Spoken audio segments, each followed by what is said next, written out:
Photographs Deconstructed with Simon Q. Walden.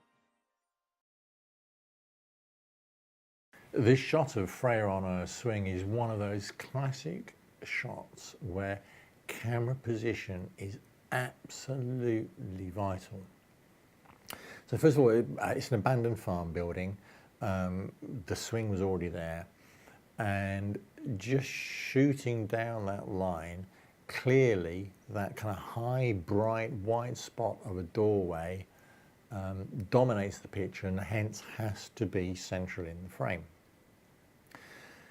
At the same time, because a lot of the illumination is coming from behind, then really I've got to look at this being a rim-lit shot. But there's a skylight above this area which is illuminating that breeze block wall.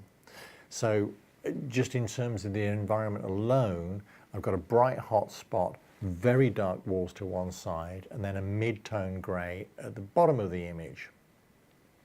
So the environment itself is creating these very distinct zones of tonality.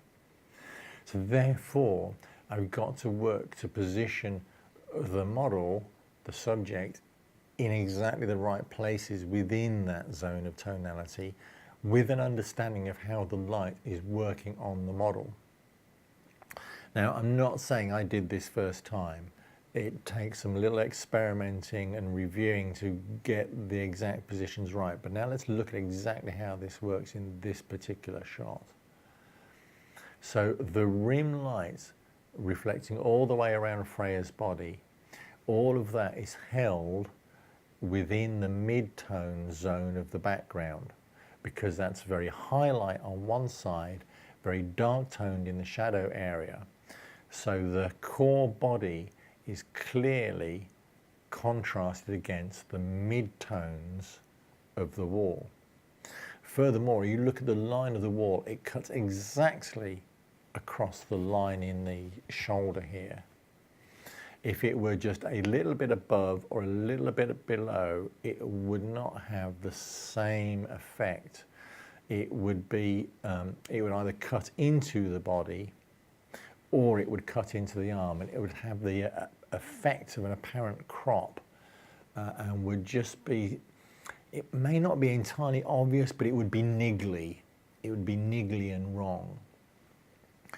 And just running up the arm there, see how the arm, which is largely dark but is rim lit, is still clearly defined against both the light and the dark of the background in the top layer.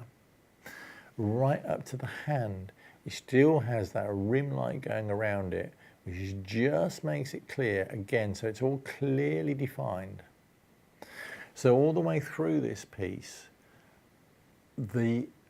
I can't ask Freya to move into those positions because she has, you know, best will in the world, but she cannot picture exactly the line that I'm seeing through camera. And so you have to, or I had to, adjust my camera position, not by very much, just by little bits, just to get all those pieces into a correct and true alignment. And actually 6 inches to the right, 6 inches above, 6 inches below, they would have been okay, but not as crisp and as well defined. And like I say, they'd have been wrong in a niggly sort of way. To find out more, go to FilmPhotoAcademy.com. Subscribe now for regular updates.